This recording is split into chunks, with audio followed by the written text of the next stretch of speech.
Et donc, je veux parler du prince Harry, je veux parler de l'action en justice qu'avait déclenché la Heritage Foundation, une sorte de fondation de droite qui poursuit le prince Harry et veut savoir ce qu'il a marqué sur son application pour un visa d'entrée aux États-Unis. Donc, vous le savez, lorsque vous rentrez aux États-Unis, on vous donne une feuille de papier que vous devez remplir. C'est une sorte de... C'est même pas une demande de visa, c'est juste pour déclarer que vous n'êtes jamais allé en prison, que vous n'avez pas pris de la drogue et tout ça. N'est-ce pas? Ce n'est pas un visa, mais je ne sais pas pourquoi dans les médias ils appellent ça un visa. C'est juste un formulaire d'immigration qu'il devait remplir. Donc, ça a été rempli, mais je suppose que ça n'a pas été rempli par le prince Harry parce que je crois que ce sont ces aides et autres personnes qui remplissent ça. Mais bon, allez dire ça à ce monsieur Neil Gardiner qui a déposé la plainte. Au départ, il avait fait une demande auprès du gouvernement américain pour les détails de ce formulaire. On lui avait dit qu'il s'agissait de quelque chose de privé. Il ne souhaitait pas donner ces informations-là. C'est le gouvernement américain qui avait dit ça, mais il avait porté plainte afin qu'un juge puisse décider. Et il y a quelques semaines de cela, on nous avait dit que le juge avait pris sa décision et qu'il la rendrait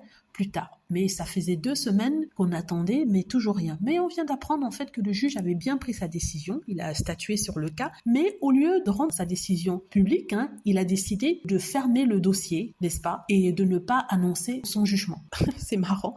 Ce qui veut dire que le cas est classé. Voilà, le cas du prince Harry est classé. Je suis sûre que le juge a dû voir que c'était vraiment du n'importe quoi, de l'idiotie, que le prince Harry était en fait, ciblé. C'était la cible en fait de personnes qui n'avaient pas aimé son geste dans sa décision de partir des États-Unis et qui le harcelaient. Donc je crois qu'il a classé cette affaire pour ne plus qu'on en reparle. Donc les anti-Harry et Meghan vont-ils faire appel? Je dis ce monsieur Neil Gardiner peut faire appel pour encore embêter le prince Harry. Ça, on ne le sait pas, on le saura bien parce que je crois qu'il va avoir la nouvelle bientôt. C'est une nouvelle qui vient de tomber il y a quelques minutes de cela. En tout cas, ça m'a fait rigoler. Les trolls et les haters sont fous de rage.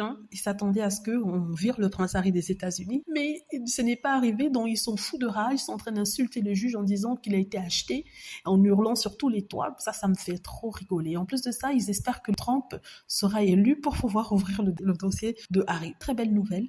Je suis en train de faire une autre vidéo sur le prince Harry quand celle-ci est tombée, donc je vais la poster tout de suite. Dites-moi ce que vous en pensez, j'espère que vous aimez la vidéo. N'hésitez pas à cliquer sur like si c'est le cas, à vous abonner pour plus de vidéos et à cliquer sur la petite cloche afin d'être averti lorsque je poste une nouvelle vidéo. Merci.